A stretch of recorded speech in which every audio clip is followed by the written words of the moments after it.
আদিবাসীদের নিয়ে মন্তব্য করেছেন এক তৃণমূল নেতা, যা তাদের পছন্দ হয়নি। রাজ্য সড়কে নেমে এসেছেন তীর ধনুক নিয়ে। বিক্ষোভ তাদের ক্ষোভ দেখাচ্ছেন তারা ওই তৃণমূল নেতার বিরুদ্ধে, কারণ তাদের ওই মন্তব্য তাদের পছন্দ হয়নি। করলা ভ্যালি চা বাগানের শ্রমিকরা তারা বেরিয়ে এসেছেন রাস্তায় এসে তারা রাস্তা অবরোধ করেছেন।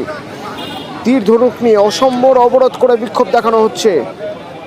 শান্তনু রয়েছেন সরাসরি আমার সঙ্গে। শান্তনু, এমন মন্তব্য করেছেন যাতে আদিবাসীরা আহত হয়েছেন, তাদের খারাপ লেগেছে এবং তারা এসে রাস্তা অবরোধ করছেন? আর এই রাস্তা অবরোধ তোলার ব্যাপারেই বা কি ব্যবস্থা নেওয়া হচ্ছে এখনো পর্যন্ত?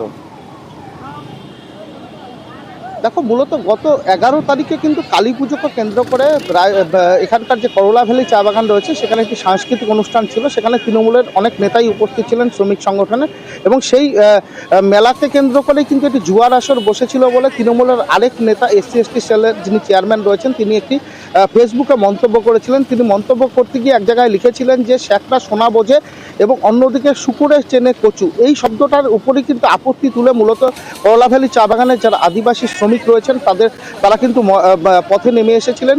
এবং বিশেষ করে আসাম মোড়, যেটাকে বলা হয় আসাম ডুয়ার্স এবং শিলিগুড়ির সঙ্গে সংযোগকারী একটা গুরুত্বপূর্ণ জাতীয় সড়ক 4 লেনের এই রাস্তা কিন্তু তারা অবরোধ করেন। এবং তাদের মূলত দাবি যে মন্তব্য করেছেন তা ফেসবুকে, সেটি মূলত তাদেরকে বিদ্ধ করেছে এবং আদিবাসী সমাজকে অপমান করেছেন কৃষ্ণ দাস, তৃণমূল নেতা। এবং সেই নিয়েই কিন্তু তারা আজকে কুশপুতলাকে নিয়ে কিন্তু অবরোধ করেন 4 লেনের রাস্তা, এবং তার ফলে কিন্তু দীর্ঘ যানজট তৈরি হয় এবং পুলিশ আসে এবং এই গুরুত্বপূর্ণ রাস্তা থেকে অবরোধ সরানোর চেষ্টা করেন। কিন্তু দেখা যায় যে ঘন্টার পর ঘন্টা অবরোধ চলে। পরে পুলিশের হস্তক্ষেপে অবরোধ উঠলেও সেখানেই কিন্তু পুলিশের সামনে কুশপুতলিকা দাহ করা হয় তৃণমূল নেতা কৃষ্ণ দাসের।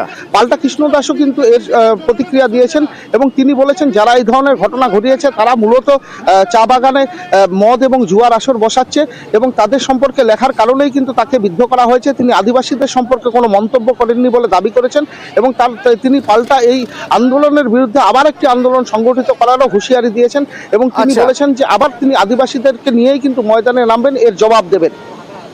ধন্যবাদ।